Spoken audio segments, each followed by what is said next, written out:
Hey guys, this is Kelly and I am back with another process video, and I just put up a sketch that I followed that was from the HipKit member forum, and every now and then they'll have some challenges, and it was to use that sketch and add some other things that I will talk about in just a few minutes.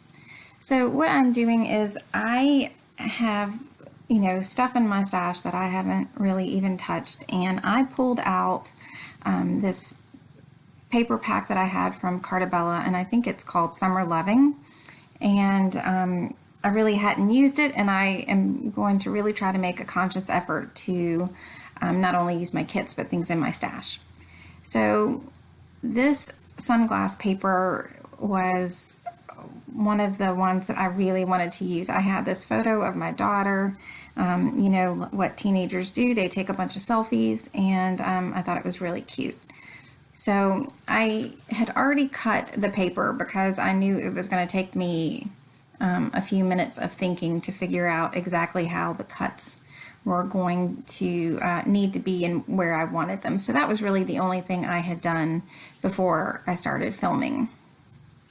So the challenge was to use 6 of the following: enamel dots, a Project Life journaling card, 2 pattern papers, minimum, pop dots, a label, sticker, or die cut, and something stamped.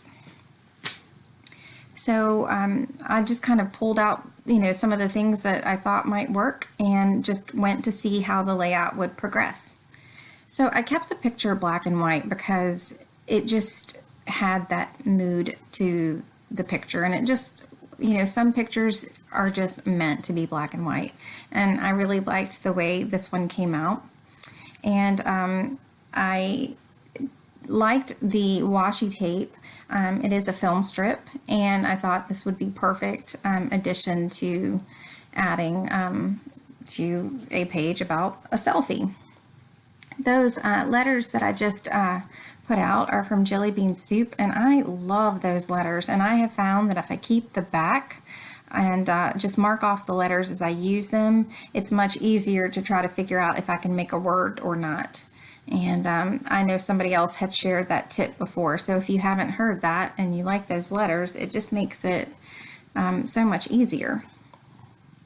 Now, I had pulled out a stamp set that I had bought on a Facebook group sell site for scrapbook stuff, and there is not a name to the stamp set. Somebody had made it, and I just thought it was really cute.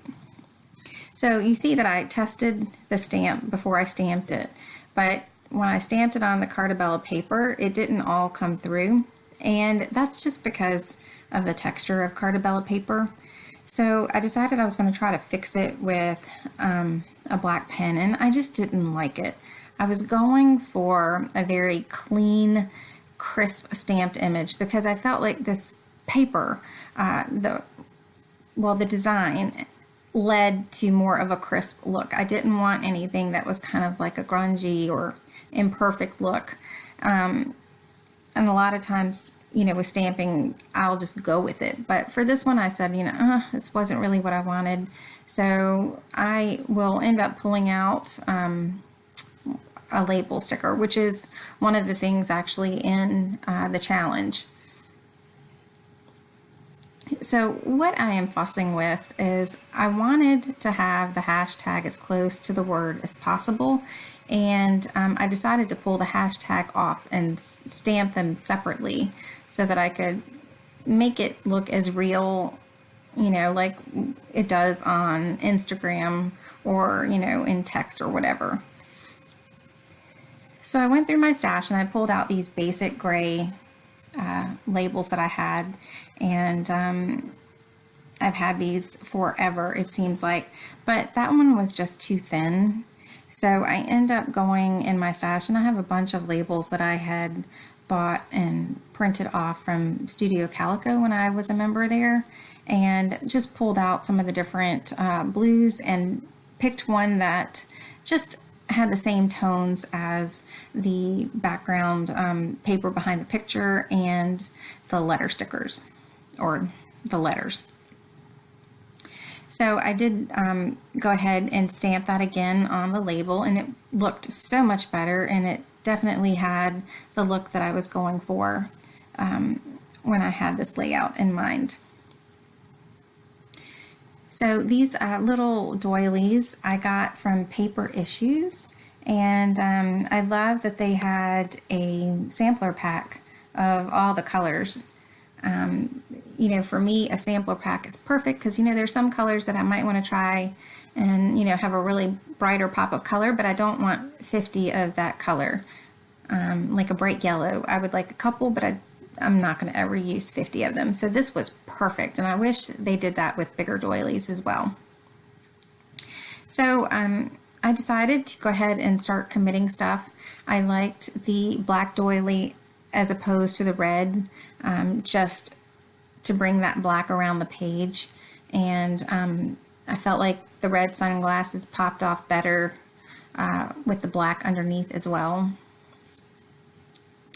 And this page was such a quick and easy page to put together with this sketch. This is a little bit different than something that I would normally, you know, just do on my own, and I love the results of this. So if you haven't gotten one of those fine line bottles, I just can't even recommend it enough. It was perfect for these letters.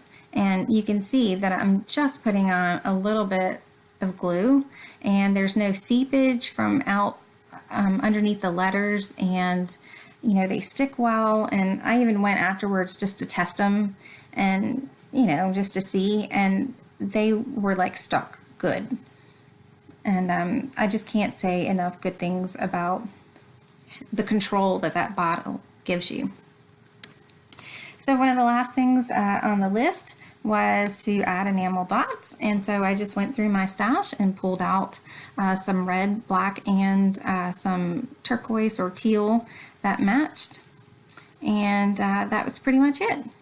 So thanks so much for watching, and I do have some close-ups at the end, and I hope you guys have a great day. Bye.